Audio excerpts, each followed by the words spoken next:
The Arizona sun beat down mercilessly on the dusty main street of Copper Creek, casting long shadows between the weathered buildings that lined the frontier town.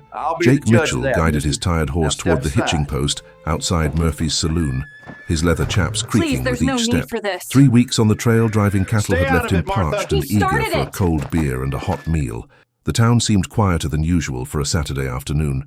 Jake noticed the way conversation stopped when he passed, how eyes followed him with something that felt like unease.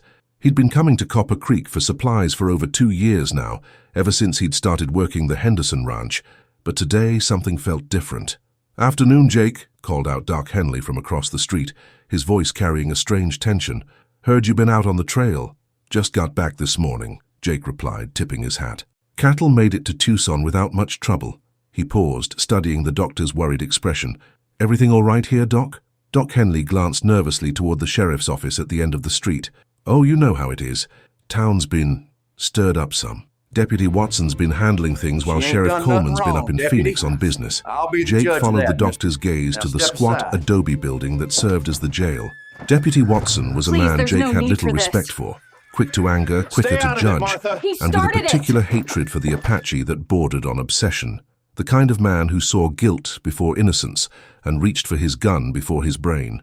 "What's got everyone so jumpy?" Jake asked, but Doc Henley was already hurrying away, muttering something about patients to check on. Inside Murphy's saloon, the atmosphere was thick with tobacco smoke and tension.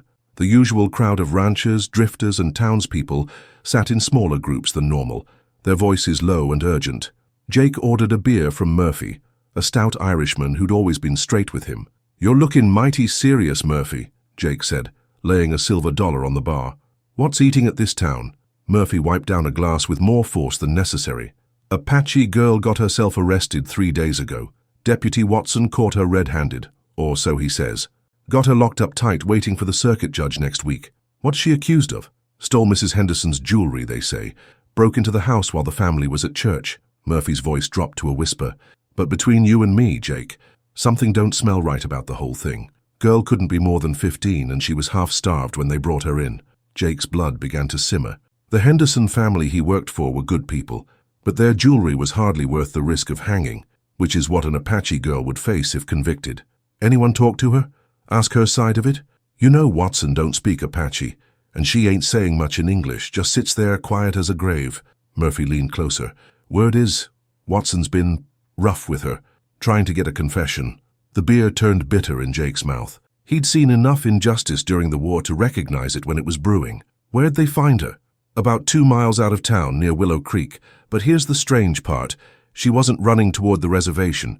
She was coming from the opposite direction, like she was trying to get to town, not away from it. Jake finished his beer in one long pull and stood up. "I think I'll go pay my respects to Deputy Watson. Been a while since we had a proper conversation." "Jake," Murphy called out as he headed for the door. "Be careful. Watson's got himself worked up something fierce about this. He's talking about making an example."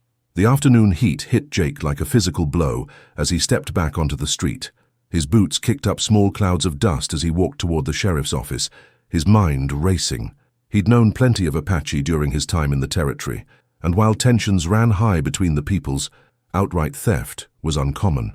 Most Apache avoided white settlements unless they were desperate or had no choice. The sheriff's office was a modest building with thick walls and small windows, designed more for function than comfort. Jake could hear voices from inside, Watson's harsh tone and something else, a softer sound that might have been sobbing. He pushed open the heavy wooden door and stepped into the dim interior. Deputy Watson looked up from behind the desk, his narrow face creased with annoyance. "Well, if it ain't Jake Mitchell. Thought you were still out playing cowboy with them cattle." "Just got back," Jake replied evenly. "Heard you had some excitement while I was gone." Watson's chest puffed out with pride. "Caught myself a little Apache thief. Girl thought she could waltz into a decent Christian home and help herself to whatever caught her fancy, but I showed her different." Jake's eyes adjusted to the dim light, and he could see into the single cell at the back of the office. What he saw made his jaw clench. A young Apache girl sat on the bare wooden floor, her wrists bound with rope, her face swollen and bruised. Her traditional dress was torn and dirty, and she looked up at him with eyes that held more dignity than fear, despite her obvious pain. "She give you much trouble?" Jake asked, his voice carefully neutral. Nothing I couldn't handle, Watson sneered. These people need to learn their place. Can't have them thinking they can just take what they want from decent folks. Jake studied the girl more carefully. She was young, maybe 15 or 16, with the high cheekbones and proud bearing of her people. But there was something else, an intelligence in her dark eyes that spoke of someone who understood more than she let on. When their eyes met, she didn't look away, and Jake saw something there that made his decision for him. Mind if I take a look at the evidence? Jake asked. Watson's hand moved instinctively toward his gun. What business is it of yours, Mitchell? Just curious. Work for the Hendersons, you know. Want to make sure they get their property back. Reluctantly, Watson pulled out a small leather pouch and dumped its contents on the desk. A few pieces of silver jewelry glinted in the lamplight, a brooch, a pair of earrings, and a small locket. Jake picked up the locket, examining it carefully. "This is Mrs. Henderson's?" he asked. "Course it is." She identified it herself. Jake opened the locket. Inside was a photograph of a young man in a Union Army uniform.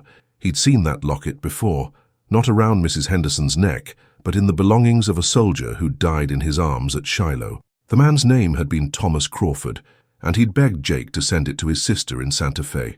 Jake's blood ran cold. This wasn't Mrs. Henderson's jewelry at all. Jake's hand trembled slightly as he held the locket, the weight of recognition settling heavy in his chest. The photograph of Thomas Crawford stared back at him, a young man he'd watched die in the mud of a Tennessee battlefield, clutching this very locket and whispering his sister's name with his last breath. "Something wrong, Mitchell." Watson's voice cut through Jake's memories, sharp with suspicion. Jake closed the locket carefully, his mind racing. "No, nothing wrong, just fine craftsmanship." He set it back on the desk, his eyes moving to the girl in the cell. She was watching him intently, and he could swear he saw a flicker of hope in her dark eyes. "When did Mrs. Henderson say this was stolen?" Jake asked, keeping his voice casual. 3 days ago, like I told everyone. Sunday morning while the family was at church. Watson began gathering up the jewelry, stuffing it back into the pouch. Clear as day. Apache girl saw an opportunity and took it. "And you found her near Willow Creek?" "That's right. Coming back from wherever she'd been hiding her stolen goods, no doubt." Watson's chest puffed with pride. "Tracked her down like the animal she is." Jake glanced again at the girl. She was thin, too thin, and her clothes were travel-worn but clean. More importantly, her moccasins were worn through at the soles. The footwear of someone who'd been walking for days, not someone who'd made a quick theft and tried to escape. "Mind if I ask her a few questions?" Jake said. "I know a little Apache." Watson's eyes narrowed. "What for?" "She's guilty as sin. We got the evidence right here. Just want to hear her side. Sometimes it helps to know how they think, where they might have hidden other stolen goods." There's no need Jake for this. hoped his lie sounded convincing. After a moment's hesitation, Watson nodded. "Make it quick, and don't you go soft on her, Mitchell. These people only understand strength." Jake approached the cell slowly, his hands visible and empty. The girl watched him with the wariness of a cornered animal, but she didn't shrink away. Up close, he could see the full extent of her injuries. A split lip, bruised cheek, and rope burns around her wrists. "I'm Jake," he said quietly in English, then repeated it in the few words of Apache he knew. "Jake." "Ayana," she replied, her voice barely above a whisper. The name meant eternal blossom in her language, though Jake doubted Watson would care about such details. "Did you take these things?" Jake asked, switching to a mixture of English and the hand signs that many Apache understood. Her eyes flashed with indignation. "She ain't done nothing "No," wrong, Deputy. she said firmly in English. I'll be the judge "I of bring that, back mister. mine Now to step give." aside. "What do you mean, yours to give?" Ayana struggled to find the words in Please, English, there's no need her for face this. contorting with frustration. Stay out Finally, of it, she Martha. pointed to He the jewelry started on it. Watson's desk, and then to herself. "My father, brother, dead. Their things. I bring to white woman. She cry for brother." Jake's heart began to pound. "Your father had these things?"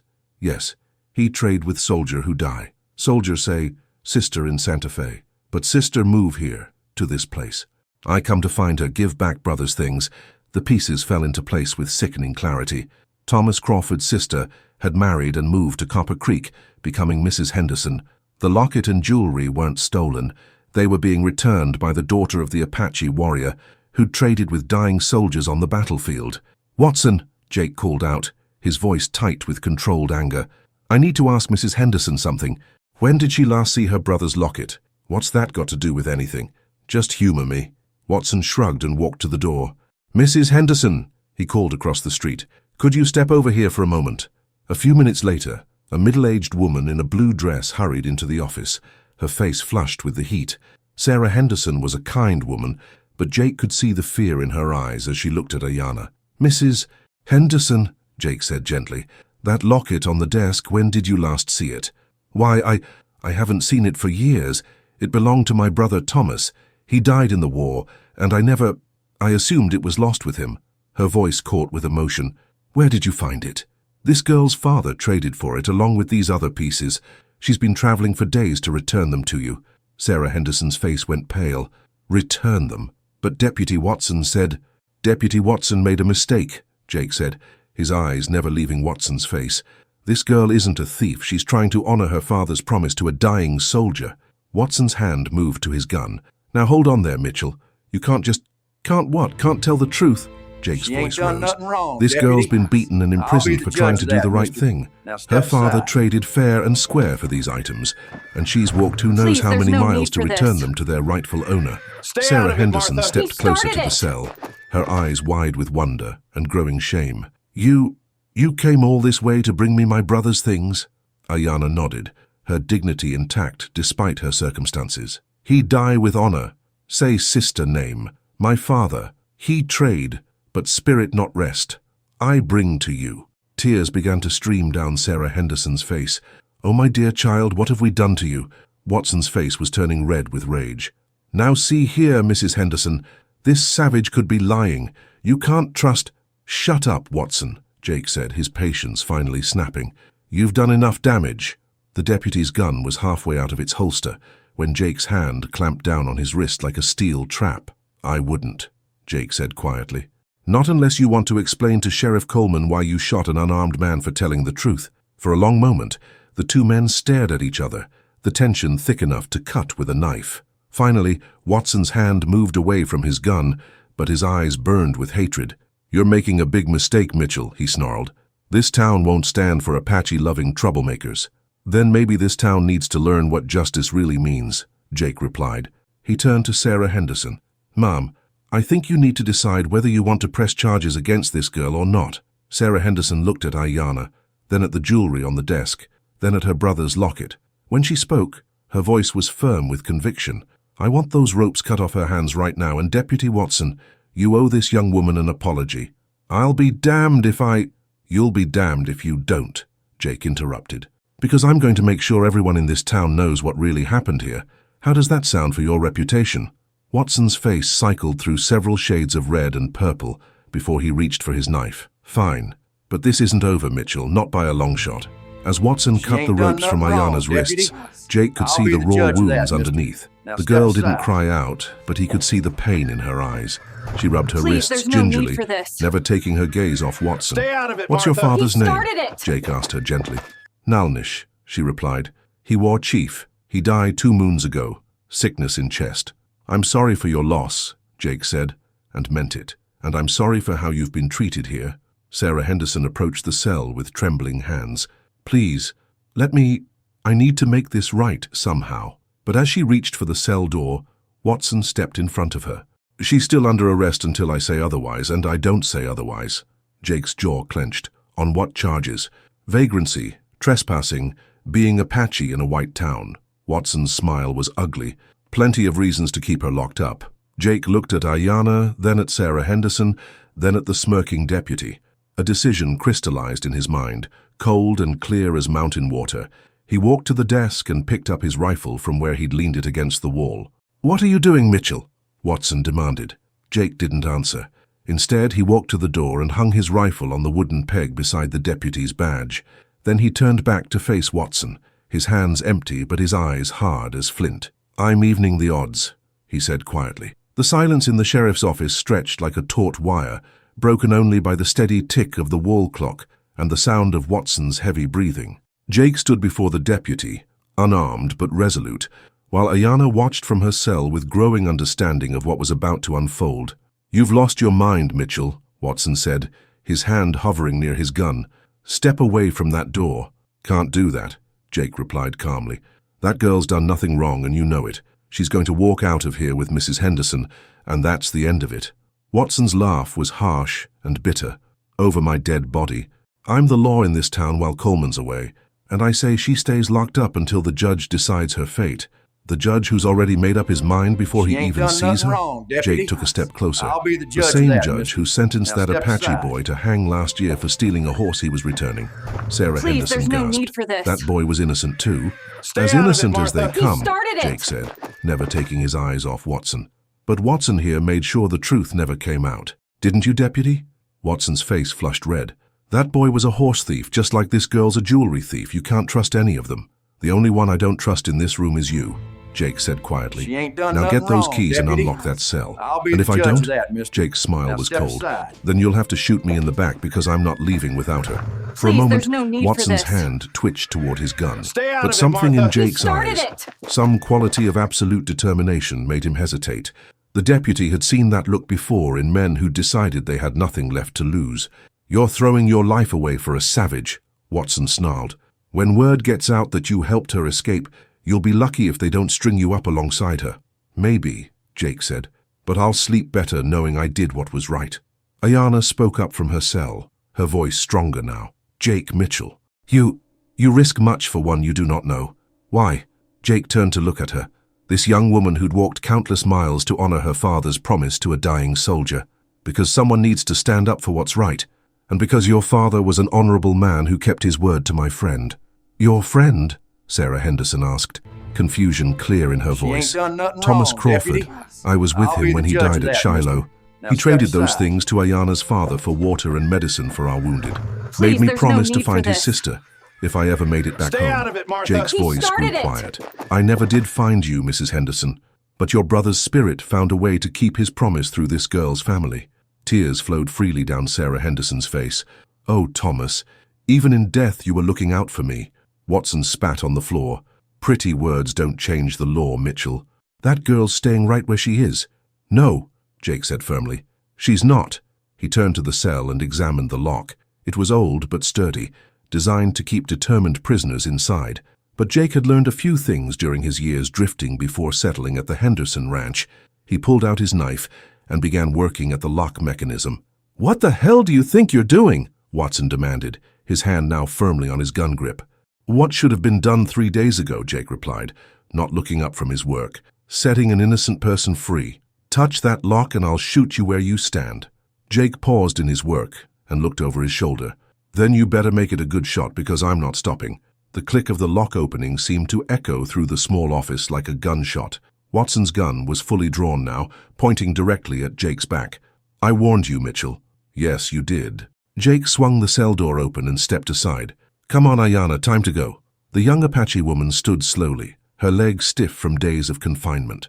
As she moved toward the open door, Watson's finger tightened on the trigger. One more step, and I'll drop him, girl. Then I'll drop you. Ayanna froze, her eyes moving between Jake and the deputy. The fear was back in her face, but so was something else.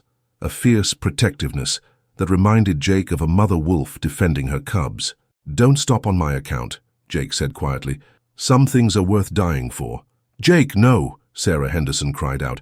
Deputy Watson, please, she's just a child. She's Apache, Watson snarled, and he's a traitor to his She own ain't done kind. nothing wrong, Jake Deputy. stepped between Watson's I'll be the gun and judge of that, Ayanna. mister. If you're going to Now step shoot aside. someone, shoot me.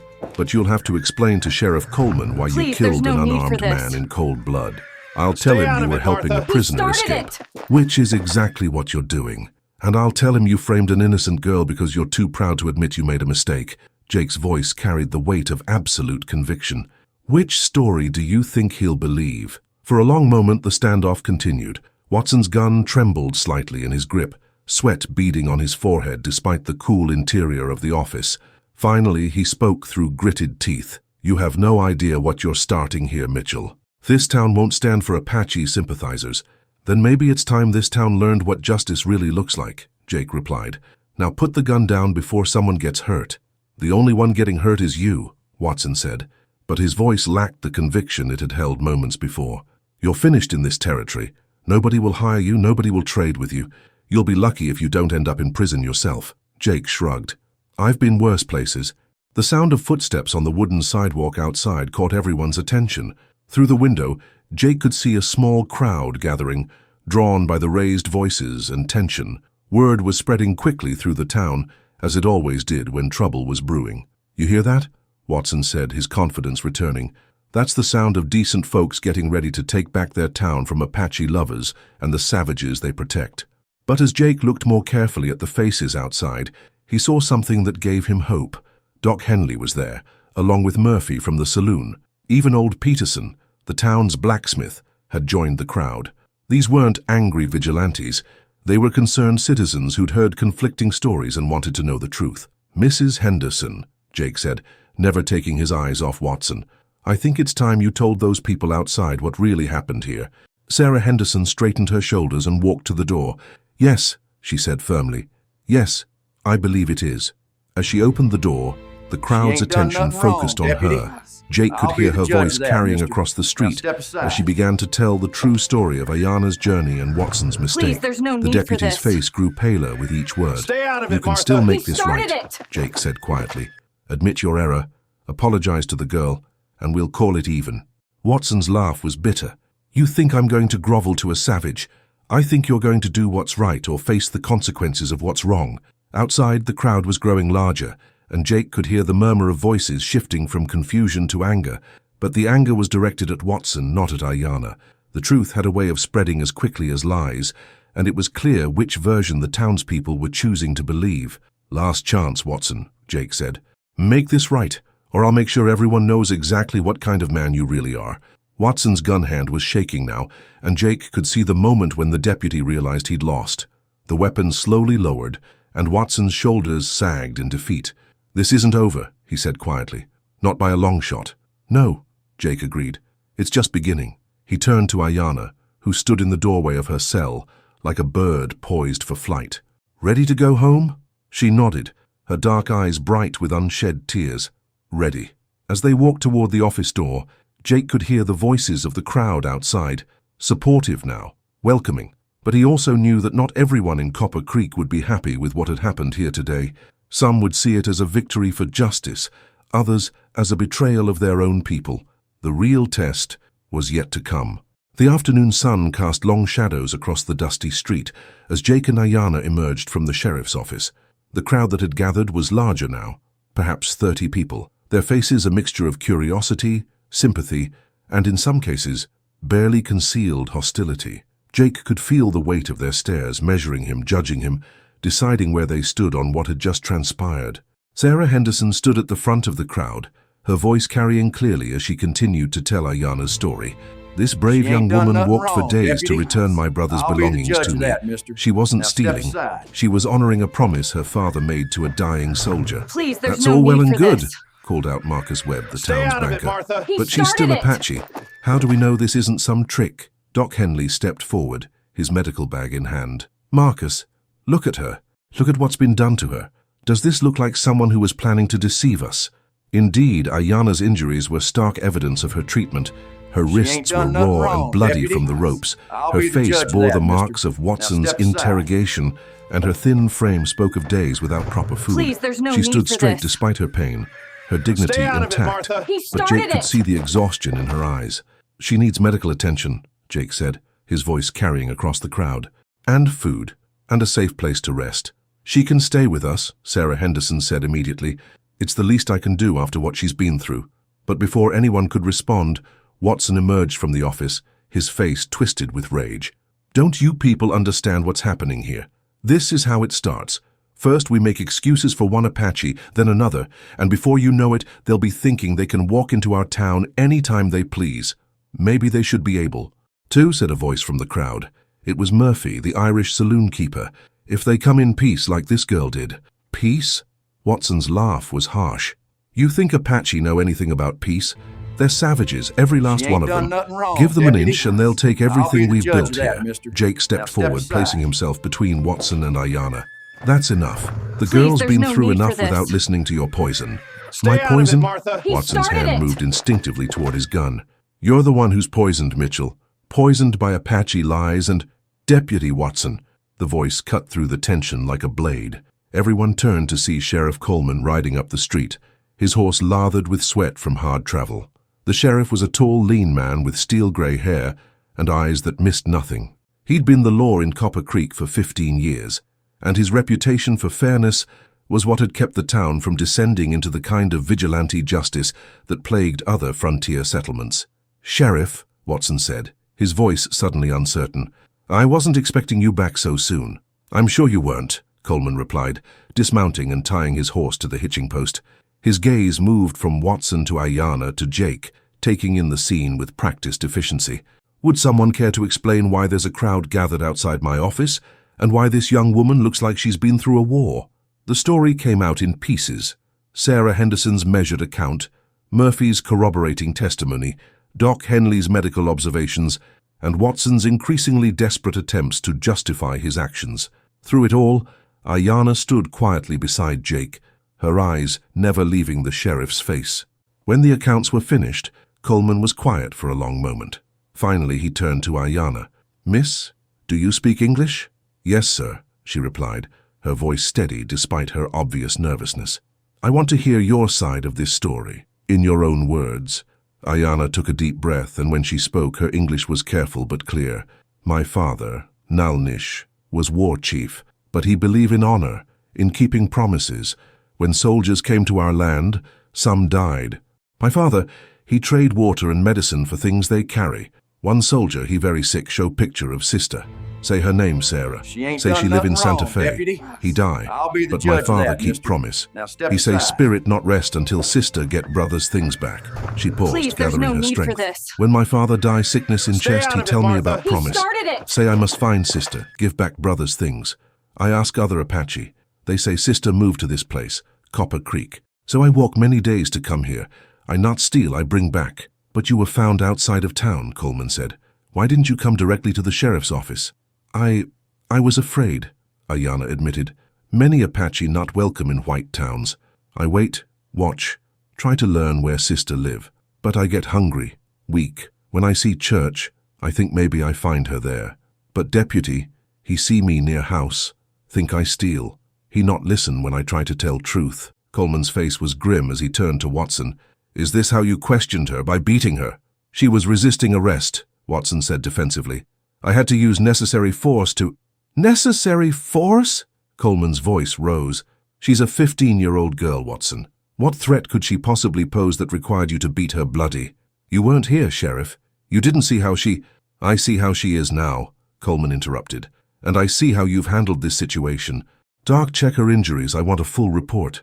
As Doc Henley began examining Ayanna's wounds, Coleman turned to Jake. "And you, Mitchell, what's your part in all this?" Jake chose his words carefully. "I recognized one of the pieces of jewelry, Sheriff, a locket that belonged to a soldier I knew during the war. Thomas Crawford was his name. He died at Shiloh, and I was with him when he went. He had Mrs. Henderson's address and was trying to get word to his sister about where he was buried." "So you knew the jewelry wasn't stolen?" "I knew it had a story that nobody bothered to find out," Jake replied.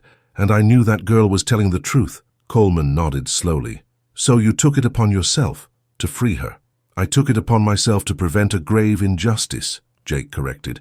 Watson had already decided she was guilty before he even asked her name. He was planning to let her sit in that cell until the circuit judge arrived, knowing full well what would happen to her.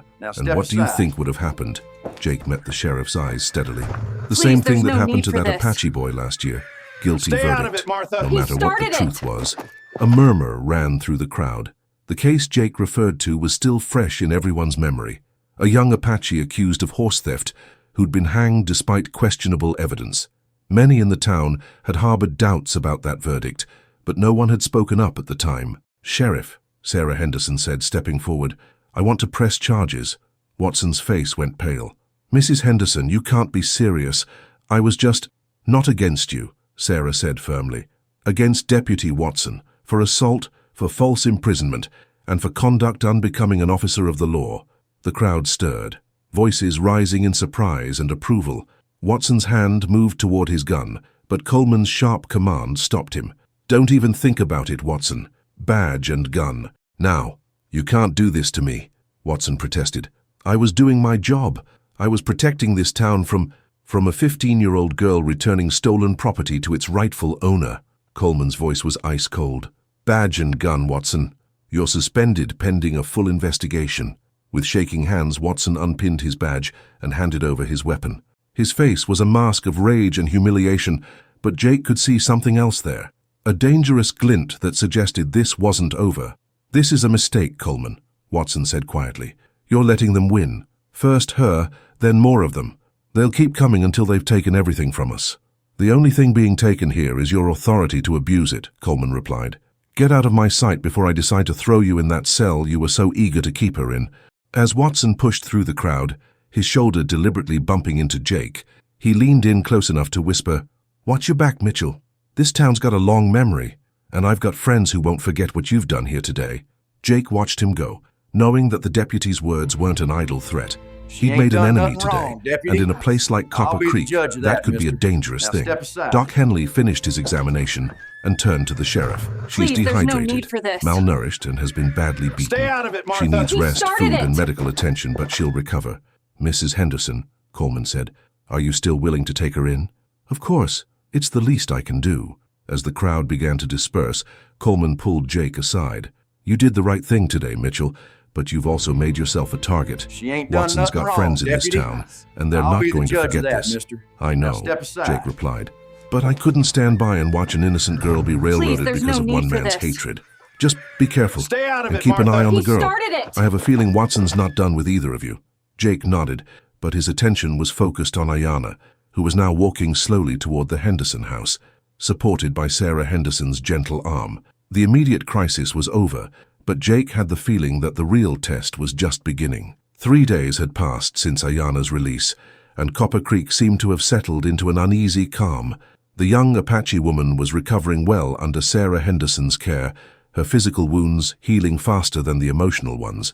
Jake had taken to checking on her each evening, partly out of concern and partly because Sheriff Coleman's warning about Watson's friends had proven all too accurate. The first sign of trouble had come the morning after the confrontation. Jake arrived at the Henderson ranch to find his belongings packed and waiting for him on the front porch. Mr. Henderson, a man Jake had respected and worked faithfully for over 2 years, couldn't meet his eyes. "Please, "I'm there's sorry, no need Jake," for this." Henderson had said, his voice Stay tight out of with it, Martha. discomfort. He started "But it. some of the other rancher, they're not happy about what happened in town. They think maybe it's best if you moved on." Jake had nodded, understanding the position Henderson was in. "I don't blame you, sir. A man's got to protect his business. If it helps any, I think you did the right thing," Henderson had added quietly. "But doing right and doing what's practical, they're not always the same thing out here." Now Jake sat on the edge of his bedroll under the stars, his horse grazing nearby in the moonlight. He'd made camp about 2 miles outside of town, close enough to keep an eye on things, but far enough to avoid causing more trouble for the Hendersons. His coffee was bitter, but it was hot, and the familiar ritual of making it helped calm his thoughts. The sound of approaching hoofbeats made him look up. In the dim light, he could make out 2 riders picking their way carefully across the rocky ground. His hand moved instinctively to his rifle, but he recognized the lead horse, Sheriff Coleman's bay mare. "Evening, Jake," Coleman called out as he and his companion dismounted. "Mind if we join you for coffee?" "Always welcome, Sheriff," Jake replied, then looked at the second man with surprise. "Mr. Peterson? What brings you out here so late?" Eric Peterson, the town's burly blacksmith, looked uncomfortable. "Got something I need to tell you, Jake, and the sheriff thought you should hear it from me." Jake poured coffee for both men, his mind racing. Peterson was one of the more level-headed citizens of Copper Creek, not given to dramatics or gossip. If he'd ridden out here in the middle of the night, it was serious. "Watson's been busy," Peterson began, accepting the steaming cup gratefully. "Been talking to anyone who'll listen about how you and that Apache girl are part of some bigger plan. Says she was scouting the town for a raid and you're helping them because they've got something on you." "That's ridiculous," Jake said. "Course it is," Peterson agreed. "But Watson's got a way with words when he's got a mind to use them. And there's some folks in town who want to believe him, especially after what happened to the Morrison family last month." Jake remembered the Morrison incident, a family of settlers attacked while traveling to California. "Please, there's no need for this." The perpetrators had never been identified, Stay out of it, Martha. but the He assumption started had been it. Apache raiders. It was the kind of tragedy that fed fear and made people susceptible to Watson's poison. "How many are listening to him?" Coleman asked. "Too many," Peterson replied grimly. "Maybe 15, 20 men.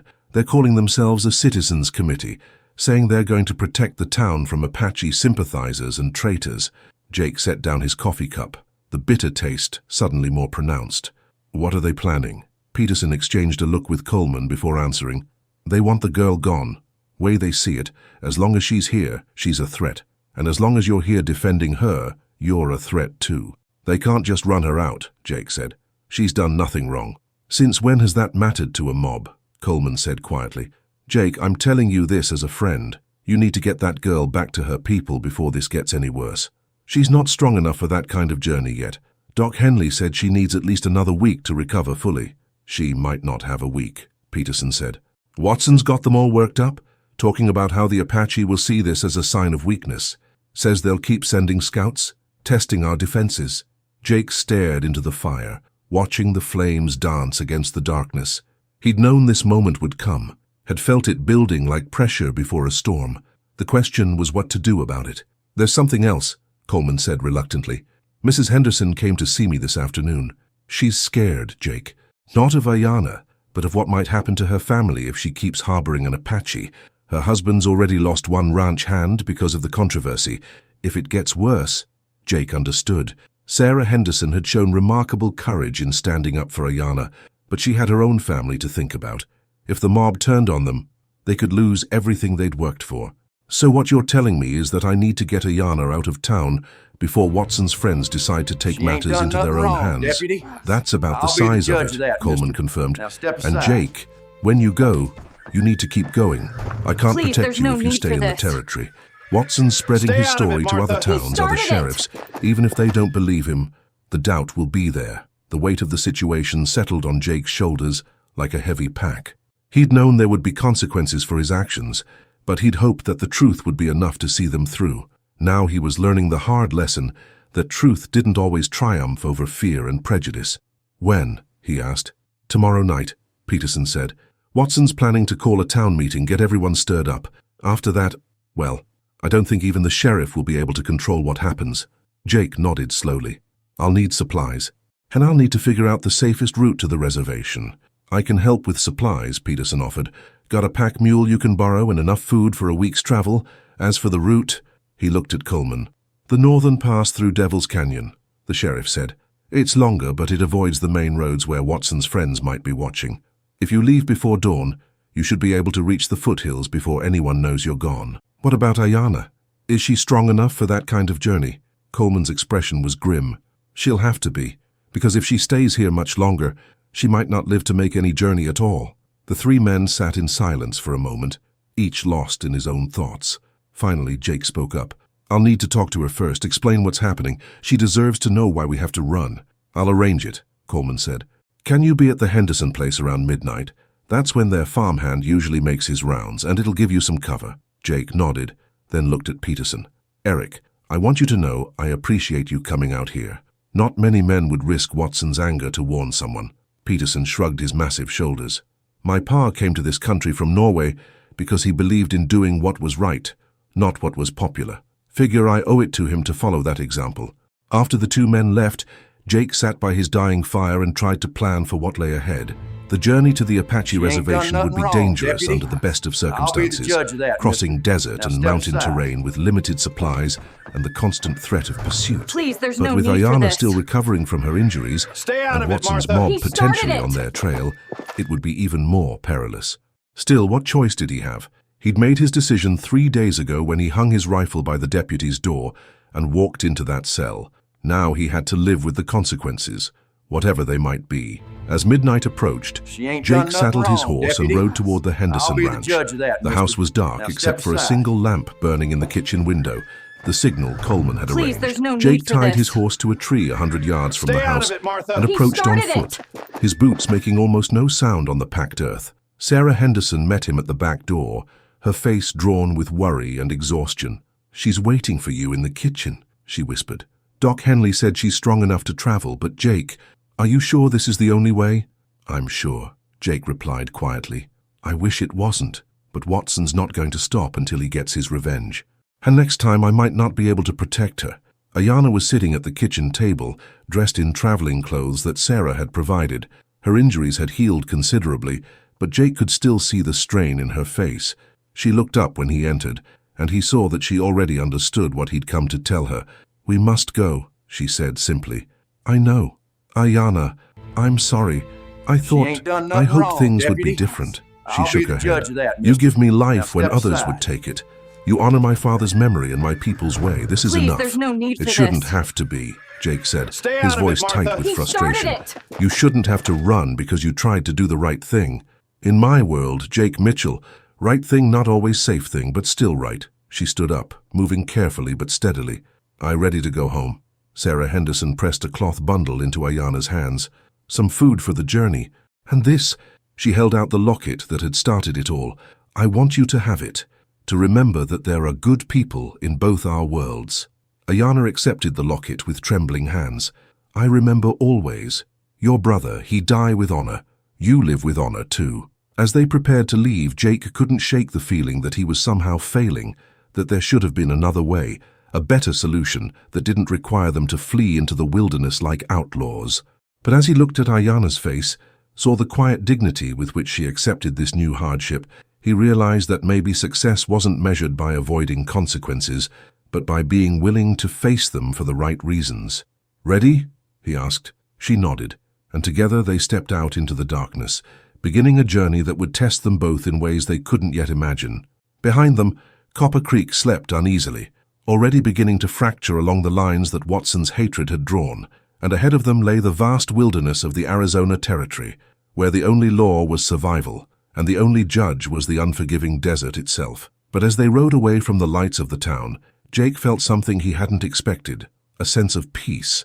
He'd made his choice, and whatever came next, he could live with the knowledge that he'd stood up for what was right when it mattered most. In a world where courage was often in short supply, that would have to be enough.